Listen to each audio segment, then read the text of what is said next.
We have a saying in New Zealand, which is, oh, yeah, nah. And what does that mean? It means when you ask me anything, like, hey, should we catch up or do you want to go to the concert on Saturday? And I say, oh, yeah, nah. Yeah, no, I don't know, yeah. Oh, yeah, nah is kind of like, yeah, straddling that tightrope of both sides and not giving you a straight answer because I guess in reality, we never really know whether we're going to turn up, both mentally and physically.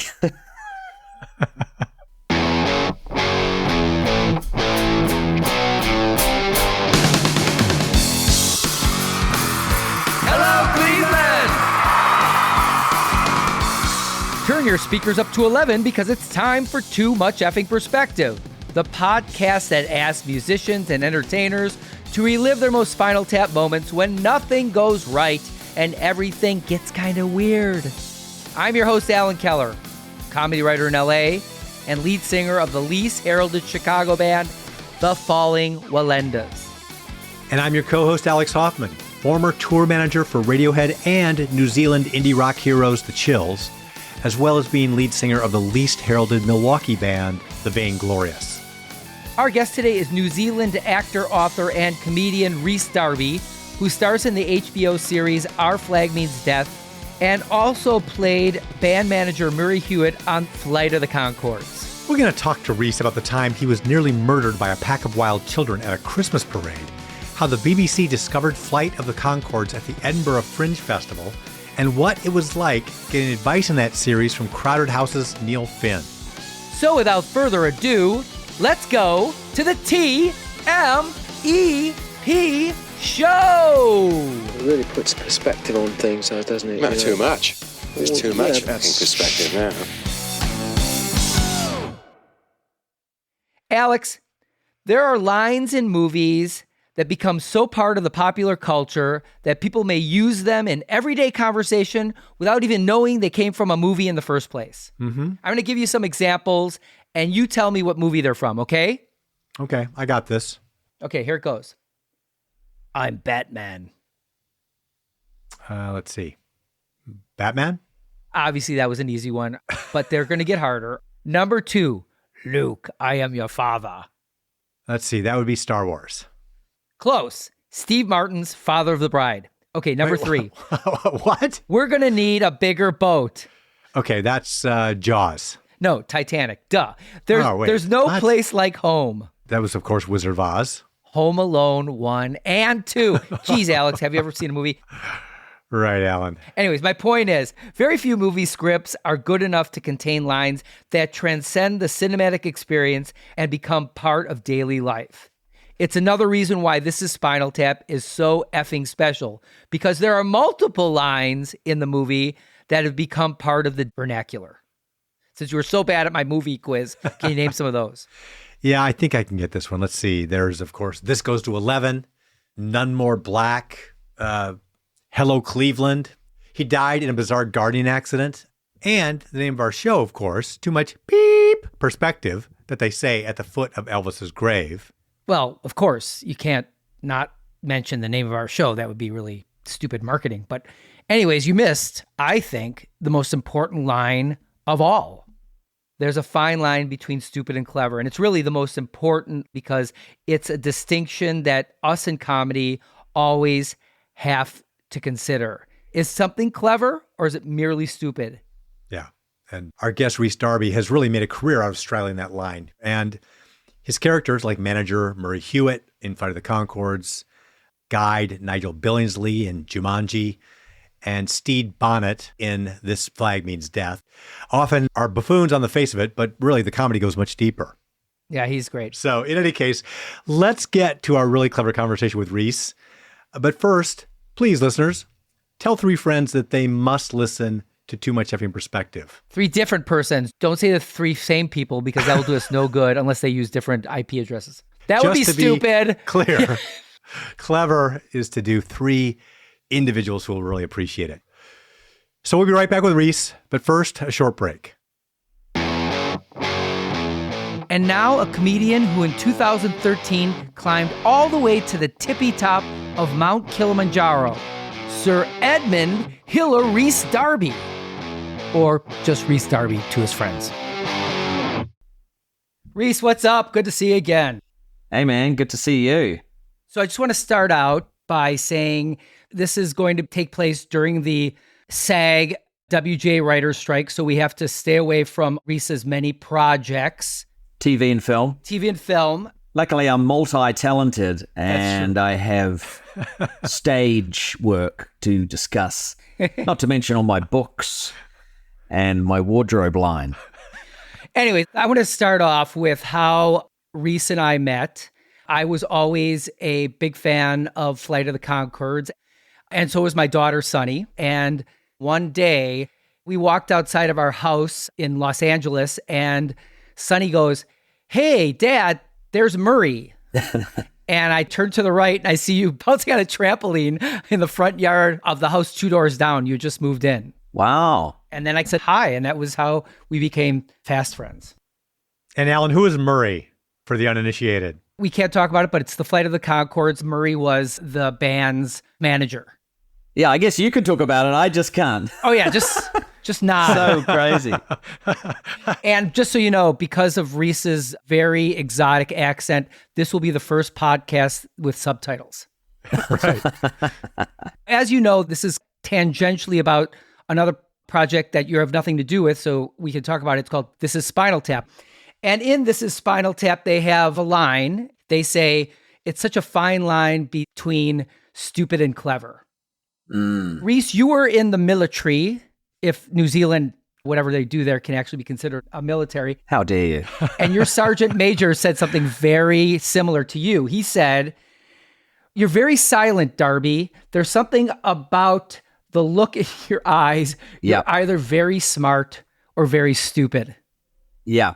My whole life, I've been trying to, basically tightrope that line and have the audience or just the general populace of the world constantly in consideration as to which way I sway the most. Genius or complete idiot. It's a balancing act, even for myself, because mostly, to be honest, I think I'm just a fool. But then there's moments of clarity, like we all have, but moments where people say, "Oh, come on my podcast." I mean, you wouldn't want an idiot on there. So surely there's something in me. But there's a funness in both categories. So I think it's a yes and. Yeah, we also tread that line. Yeah.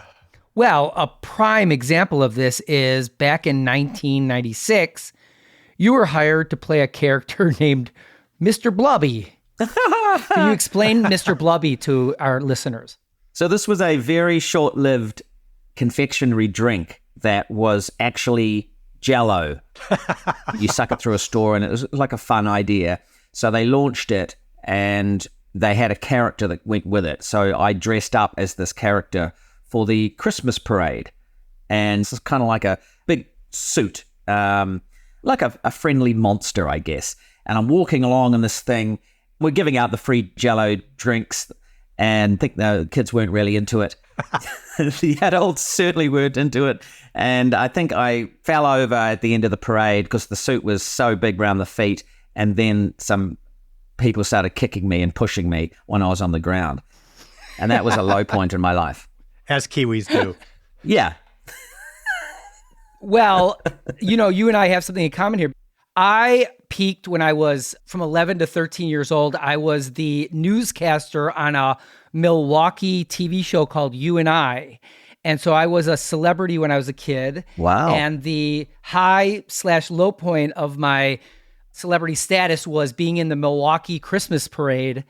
So I got to be in a convertible in like 20 below zero weather and waving to people.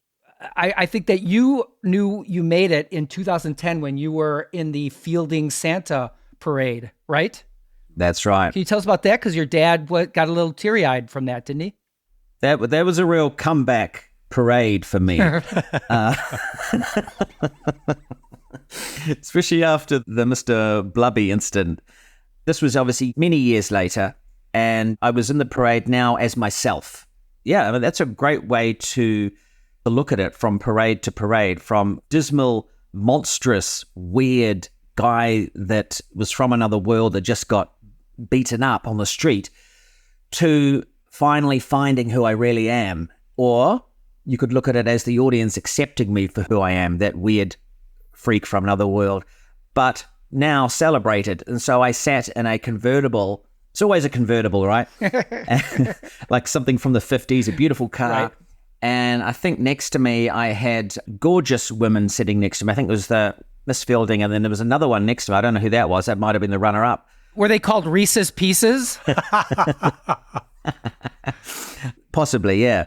And so, you know, when you're near the end of the parade, that you're doing really well. If you're at the beginning of the parade, it's like, who cares? Yeah. But if you're right up, like the next float was Santa, I think. Wow. So Santa's the headliner, of course. Of course. I mean, you're not going to beat the big man.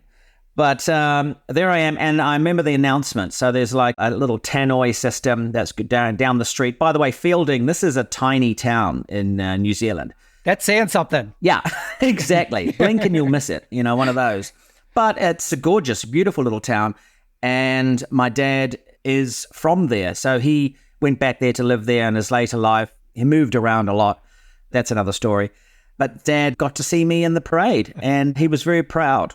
And I think it was because I was sitting in the back of a cool car next to two hot chicks. But over the tannoy, Mr. Rhys Darby, of course, international comedian, doing very well for himself there. Oh, God. And then the funny thing was, when you get to the end of the parade and you get all your cheering and your yahooing, and I remember getting out of the car. This time I wasn't beaten up. There was a few people wanting autographs and things. But then you've got the long walk from where the parade ends through the town to where you parked your car. And it's kind of like the procession is over, the theater is over, and now we're back to real life. And people are like moving gates and things, and the people are picking up rubbish. It's all over. Like literally, as soon as it finishes, people are now clearing up, and you're just sort of walking through it.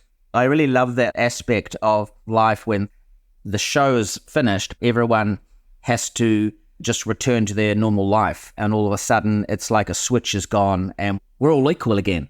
I was this character that was revered in this fancy car, and now I'm just another dude on the street just trying to find where I parked. Crazy. You'll always be Mr. Blubby to some people, though. Yeah, well, now that you've brought that back up again, yeah, thank you. Well, let me just say, I got these stories from Rhys Darby's This Way to Spaceship.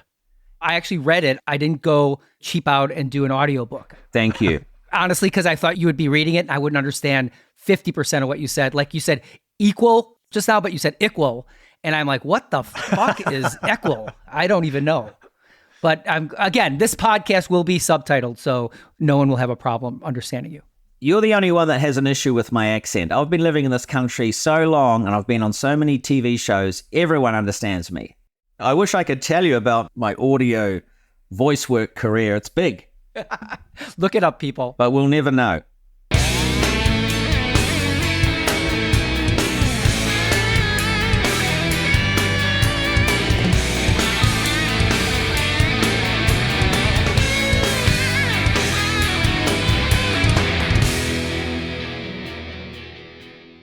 Given that the strike is on, I know we can't talk about Murray Hewitt, who's the band manager of Flight of the Conchords in the HBO TV series, but I believe we can talk about Brian Nesbitt. Yes. Who has the same role in the BBC radio series.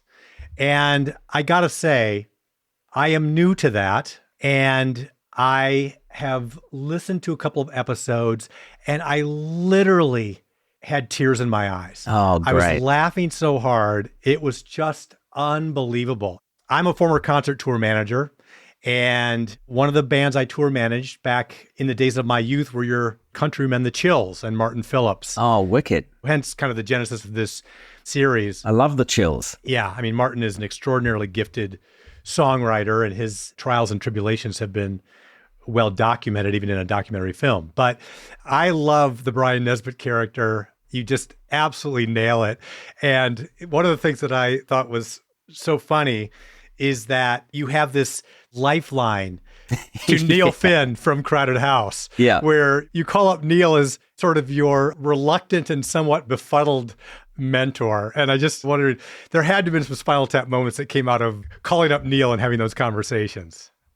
Well, that was a real stroke of genius on Brett and Jermaine's part to involve Neil in this mockumentary series that is The Flight of the Conchords on BBC. And it's great that you guys have finally found it and that you can access it. For many years, you couldn't, and it was a huge deal for us to get.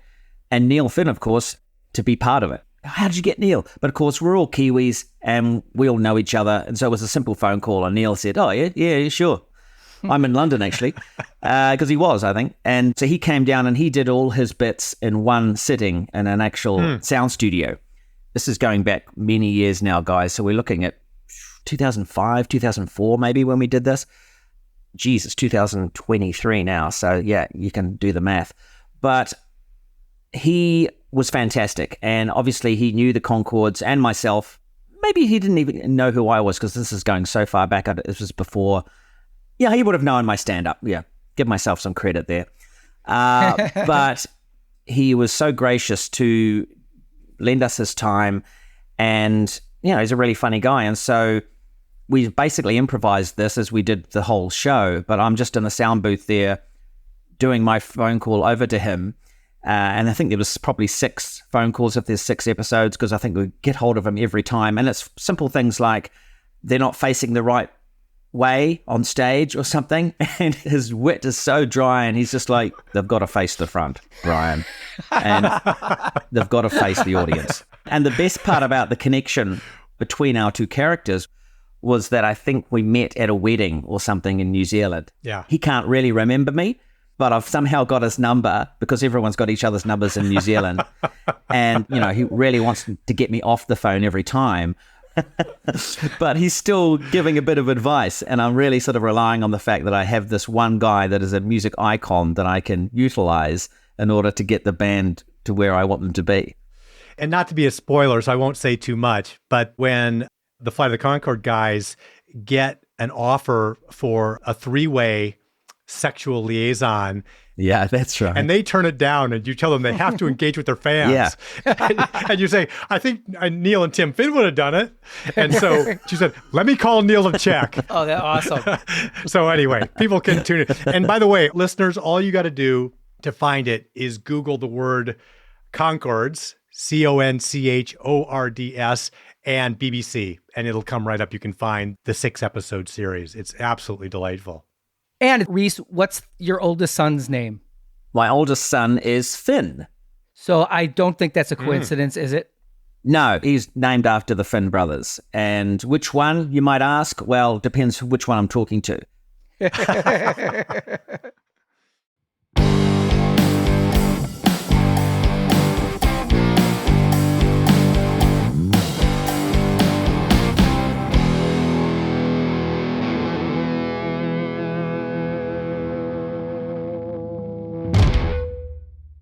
Flight of the Conchords obviously is a cousin to Spinal Tap. These are 100% half fake, half real bands that actually are really good musicians. The Flight of the Conchords, they have 2 albums, don't they? Or is it just 1? I think they've got about 3. Oh, okay. Or 5. I think or they maybe might even have 5. more, yeah. Oh my God. Well, On Sub Pop Records. That's right. they are? They're on Sub Pop? Yep. Wow. So anyways, You can tell who did research here, Rhys. Yeah. or we call it Rhys Search. It's research, yeah, There when you you, go. when you, There when you you study go. me. Yeah. Yes. The history of how the Conchords got together is really interesting. So you knew Jermaine Clement and Brett McKenzie and Britt from New Zealand. That's Brett. Brett, with 1 T though. But you guys got close at the Fringe Festival in Edinburgh, right? Yeah, so we knew of each other in New Zealand. I was a stand-up. They'd just become their musical duo, and I think we did 1 comedy festival in New Zealand together, and then it was 2003 where we really connected in Scotland for the Edinburgh Fringe Festival. If you haven't heard of the Edinburgh Fringe Festival, it's literally the biggest festival in the world for the arts. There's over 600 shows that perform, and it spans over a month. So you're getting like 28 shows. You might get 2 or 3 nights off, but every night your act is performing in front of, well, however many people you can get in there. But this particular year, I was there. So Flight of the Conchords were there. The Naked Samoans were there as well. A sketch troupe. They are iconic. out of our 3 groups, none of us had any cash. This is pretty classic for Kiwis. And so we're helping each other out. We couldn't afford technicians to run our shows. We could only afford a certain amount of flyers via photocopying, and we certainly couldn't afford people to flyer for us. We had to do it ourselves. And so we helped each other out as fellow countrymen would. That's great. So I'm doing the flyering for both those shows. They're helping out with me doing my flyering. I used Brett as my technician.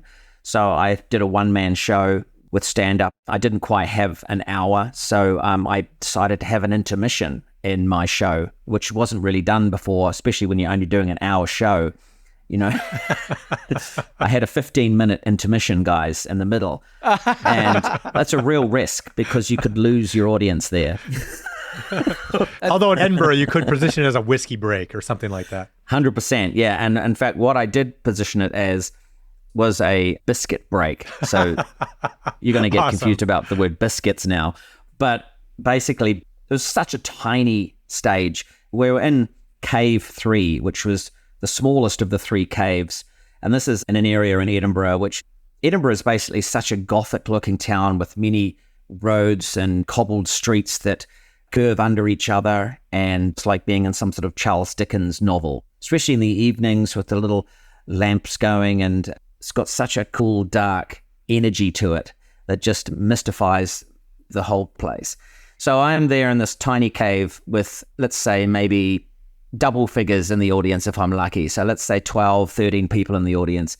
It can seat up to 30, this room, I think. So, you know, the sellout would be 30 people, which would be amazing. I think I got there in the end.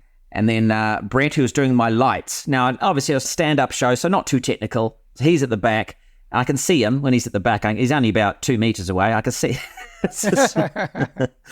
And he's giving me the thumbs up, and I come from behind this curtain, and I'm out on stage, which is a very small stage, about the size of a desk.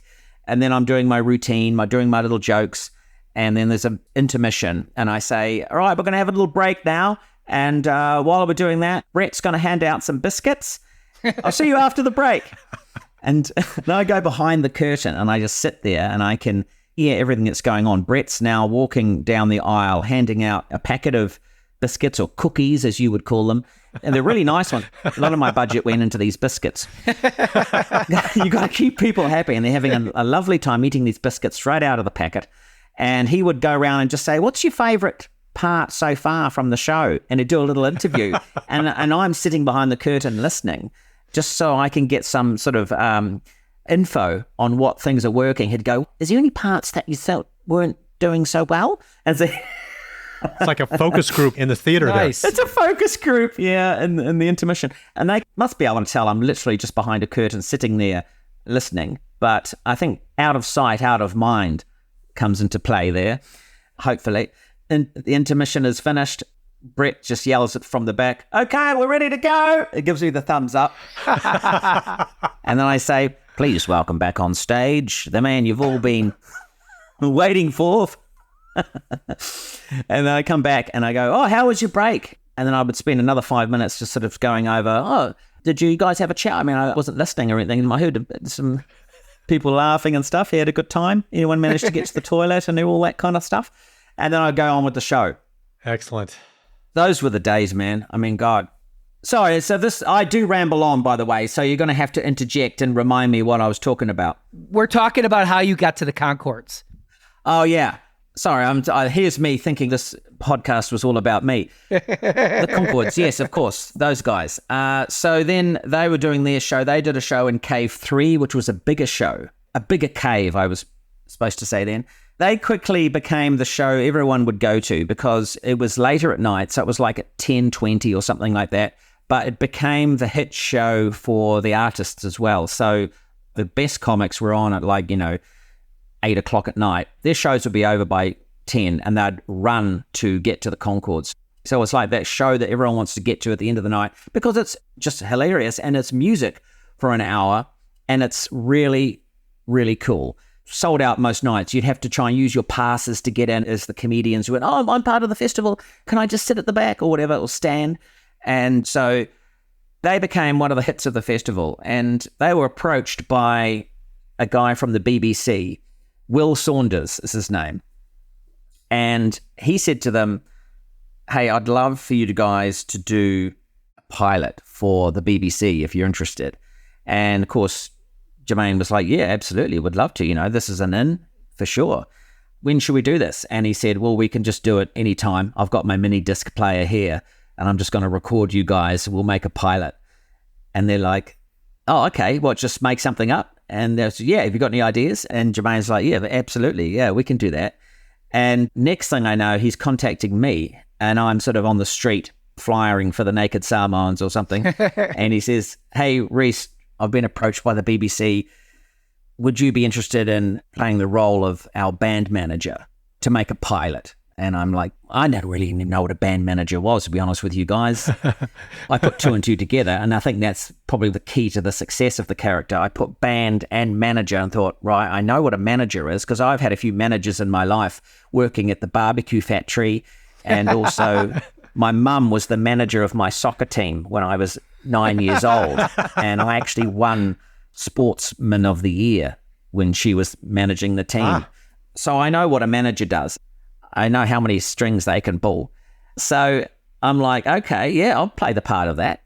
When's this happening? And he said, tomorrow.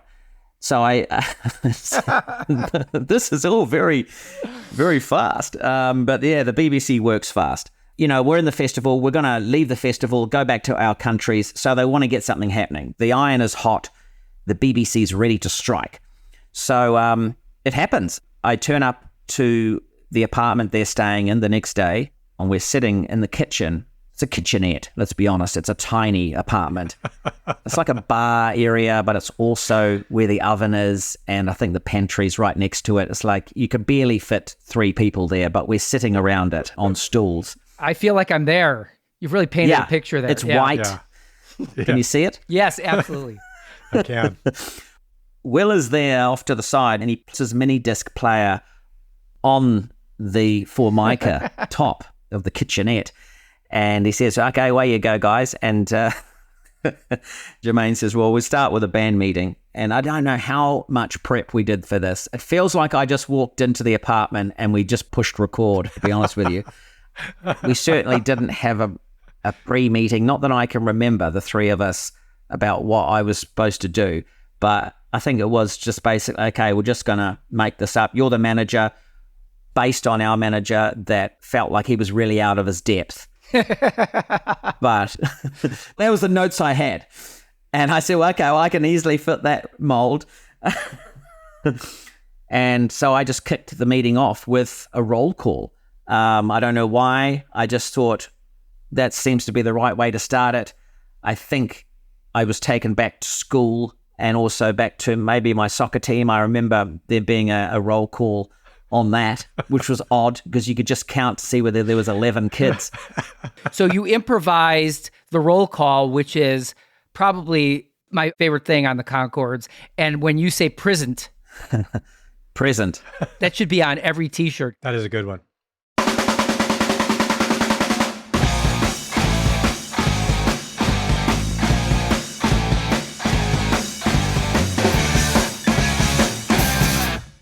Well, Rhys, if you'll indulge me, I don't get that many opportunities to talk about the Chills tour, and this is high context with you. Yeah. So that tour was loaded with Spinal Tap moments. It was a very difficult tour. They came over, I think they had their second record on Warner Brothers. The first record, Submarine Bells, had gotten highly critically acclaimed. I remember seeing Peter Buck from REM on MTV. Peter Buck was the guest VJ, and he was talking about the Chills, and I saw that before the tour. So there was a lot of anticipation from certain people anyway about the Chills coming back. At that point, Martin Phillips had kind of a band of hired guns. He was the only original member of the band, and there were some Kiwis involved and some Americans and others. But one of the interesting things was one of the managers was Madonna's sister, Melanie Ciccone. And I remember a live performance on the Warner Brothers lot in LA. Rick Rubin was there because we were playing a show with the Jayhawks that were on American Records. He had his Rolls Royce parked curbside, I remember, and was walking around. Nice. And there'd been some kerfuffle between the Jayhawks and the Chills where we thought we'd be able to borrow some equipment and that didn't work out. It was a very stressful situation. And I remember being backstage between the shows, I was feeling so much stress. I was almost paralyzed. It was a very odd feeling. I tour managed a couple of tours at that point, and I felt like I could handle myself pretty well, but I just felt frozen. And Melanie looked at me and she's like, "Are you okay?" And I was kind of at a loss. And it sort of made me think of your being backstage behind that curtain at the Edinburgh Festival where you could hear what was going on. And I sort of thought to myself, if that would have been me, if I could have actually stepped away, and what people would have been saying about me, like going like, "What the hell happened to Alex here? Wait, this is the guy we hired to take this band cross country. Can we change horses before they leave town?" Man, it's a weird position to be in. How do you deal with that? You've just got to be confident. Yeah, well, that's the key. Have you had an experience on stage where your mind went blank? Yeah, many times as a stand-up, and certainly in more recent years as I've got older, the mind suddenly shutting down completely is almost happening right now.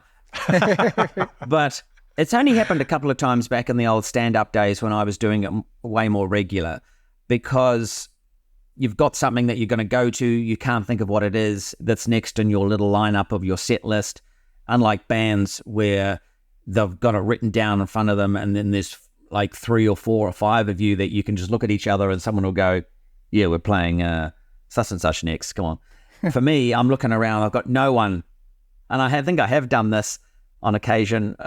James is normally my tour manager and does my technical stuff during the show. He will sometimes yell out what the next thing is. That's great. But that only works if he's either got a mic or in such a small room that it's not a problem. And that really isn't the case these days. But when you watch a comic and they'll be going really well, and then there'll be a moment of that comedian sort of going, "So... whew." You can tell that they're really trying to recall what's next on their set list or where they're going to go next. And they'll say things like, "You having a good time?" Yeah. That's a classic. I'm giving away the secrets now, but woo! A lot of that, That's when you're flummoxed. Yeah, and they'll walk over and have a drink of water. There's all sorts of things you can do. And they play with the mic cord. If you've got the skills to do sound effects like I have, if you can't think of what you're going to talk about next, you can just do some helicopter coming in off the horizon.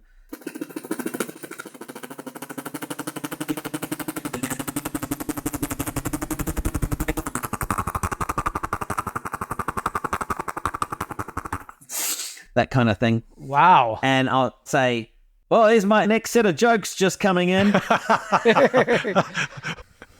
Yeah. So is that where you did your swing ball routine? Because I'd never heard of swing ball until you told me about it. No, that was during my experimental phase, Alan. I started getting into Andy Kaufman, and I wanted to do interesting stuff on stage. And also because I'm not great at writing jokes. I know I'm a funny person, so I need to be on stage doing something. I like physical comedy. And so I thought, let's get someone from the audience to join me on stage, and I'll play swing ball, which in your country is called tether ball. Mm-hmm. So you've got a pole and there's a piece of rope attached to it and there's a small tennis ball attached to that. You've got 2 bats and you just play against each other. Now that can go on for, 15 minutes. That's my whole set. But here's the clincher. I didn't have the pole or the string or the ball. So that would all have to be mimed. But I did bring the bats. So I would I'd give a bat to an audience member and then I would do all the sound effects. So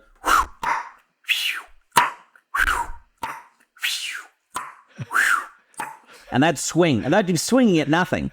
And if I didn't want them to hit the ball, I wouldn't make the noise. I'd go, and go, "Oh, you missed that one." And then I'd get it, and they'd get frustrated.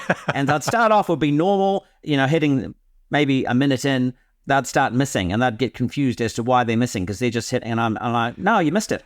And I'd hit it harder, and I'd swing it straight around like real fast. I'm just trying to hit it, and they're not getting it because they're not hearing my sound.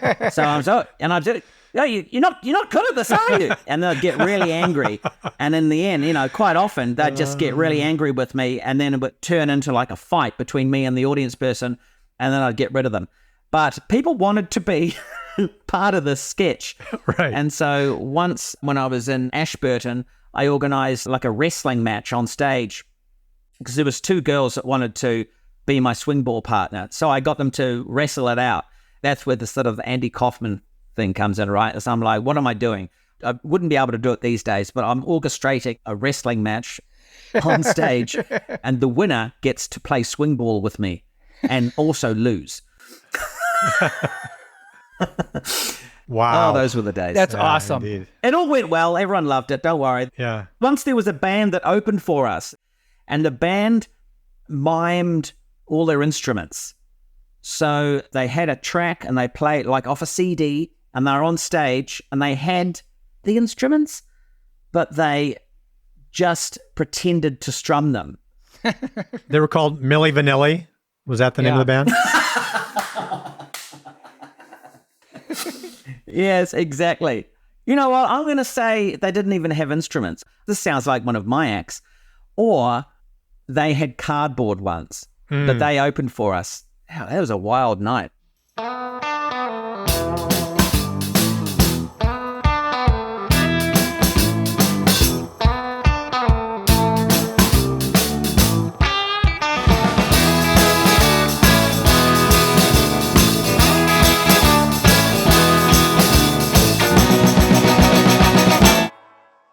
Rhys, I don't know if you're aware, but you are partially responsible for one of my goofiest Spinal Tap moments in Los Angeles. Oh, yeah? So every year at the DGA, there are these events where Oscar nominees go to promote their projects and participate in a Q&A. So I went in like 2017 or 2018, and I saw your friend, director Taika Waititi, in a Q&A for Thor Ragnarok, which he directed, and he was hysterically funny, by far the funniest person there. So after he leaves stage, he goes into the green room, and I'm in there with my wife, Lois, and we, for some reason, wave to him like idiots. And he thinks, oh, look at these smiling people waving at me. I must know them. So he comes up to us, and we start chatting, and he soon realizes he doesn't know us, but, you know, I know you, and we talked about you a little bit, and then we talked about Thor Ragnarok, and he left. And it was a perfectly pleasant, nice little conversation. He also was drunk, but that's beside the point. Anyway, about 15 minutes later, Taika walks past me and taps me on the shoulder and keeps going. And it was kind of strange. And Lois goes, I think he wants you to follow him. And I'm like, no, really? She goes, yeah. So I listened to my wife. I followed Taika to this little area in the back where you could smoke. And suddenly I find myself standing next to Taika, Allison Janney, Jeremy Renner, and Margot Robbie. And so I quickly realized I really have no business being in this group. But I smile, and they chit-chat, and then I decide to say something to Jeremy Renner, and he's a dick to me, and I realize time to go. So I slowly but surely inch my way back until I'm out of this paparazzi nightmare. Wow. Wait, so he wanted you to follow him, and then you did, and then no one spoke to you? Yeah. Or Yeah. he didn't speak to you. Why was he getting you to follow him? I have no idea. No, I think you read that wrong. He quite often just taps people on the shoulder just to reassure them that they'll be noticed. Shit. Don't follow him when that happens. So that was a very painful lesson in Hollywood. Okay, we want to ask you one more question, and this is really to wrap it up. In the movie, this is Spinal Tap. Do you remember what your favorite scene is? That's so hard because who has one favorite scene from that movie? And I'm sure people have told you this before. There's just so many little bits and pieces. I like details. I like tiny things. Well, on that note, obviously the Stonehenge being tiny was a big one for me. The moment when it's lowered onto the stage is huge, ironically. And the line where they say it was in danger of being crushed by a dwarf is funny. But there's so many brilliant, funny, improvised lines, a lot coming from Christopher Guest. It's just magical, and it's a huge influence on myself and the Conchords, and then making that show. Was there any scene that you can remember that really was specifically influenced by Spinal Tap? Like something you said, that was a really Spinal Tap thing we just did? So much of the radio show. There's a moment where we're at the Tower of London, and Brett wants to buy something from the gift shop. and he gets a bow and arrow, right? And then shoots it in the air, and it stabs into either, was it him or Jermaine? One of them gets an arrow in the arm, and then we've got to get him to the hospital. But we can't afford to get an ambulance or anything, so we go on the tube. So we're on the underground, and it's just that moment added to moment of things that go wrong that are ridiculously detailed, but you'd think there's an easy out. What I like to call it unnecessary comedy.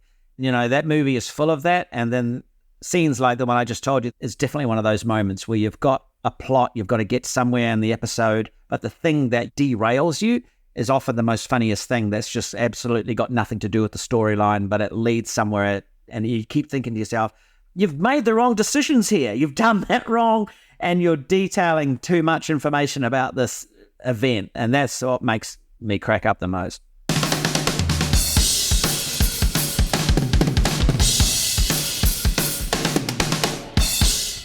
How can our listeners find out more about you, what you're up to, that kind of thing on the socials or elsewhere? So I'm definitely on the socials. You'll find me on Twitter.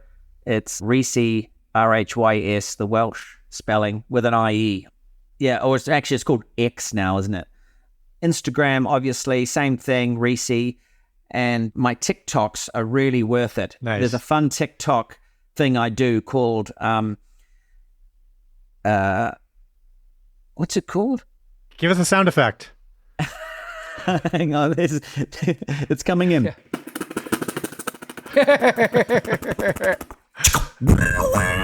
Okay, okay. It's been lowered to me. Here it is. It's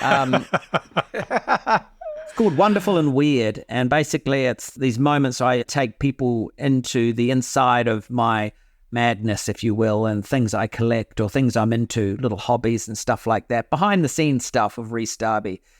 It's Darby's Wonderful and Weird with Rhys Darby. That's basically the theme song, the theme tune for it. So you check those out, and when I'm on the road, I'll be doing some more TikToks. We really enjoyed this. Rhys, I'm so happy that we have reunited because it's been a long time since we saw each other. Yeah. Always fun. And thanks for being on the show. Yeah, thank you, Rhys. That was fun. Thanks for having me. Thanks to Rhys Darby for giving us all a masterclass in how to build a successful career out of being scrappy and treading that line between stupid and clever. Listeners, go to tmepshow.com to download your diploma. I also appreciate the helpful how-to on what to do when you experience a mental freeze. Just start making weird noises. More news you can use, courtesy of your favorite podcast. Too Much Effing Perspective is a Milwaukee Talkies original. Our editor is Gretchen Kilby. Our music composer is J.K. Harrison. Please follow us on Instagram at TMEP Show and find our other episodes with rock stars and entertainers being stupid and clever with us wherever you listen to podcasts. Although it would be as great as having armadillos in our trousers, this podcast is not affiliated with This Is Spinal Tap, and no person or entity connected with the film has sponsored or endorsed its content. This podcast is not affiliated, sponsored, or licensed by Authorized Spinal Tap LLC or Century of Progress Productions. Evergreen Podcast Network.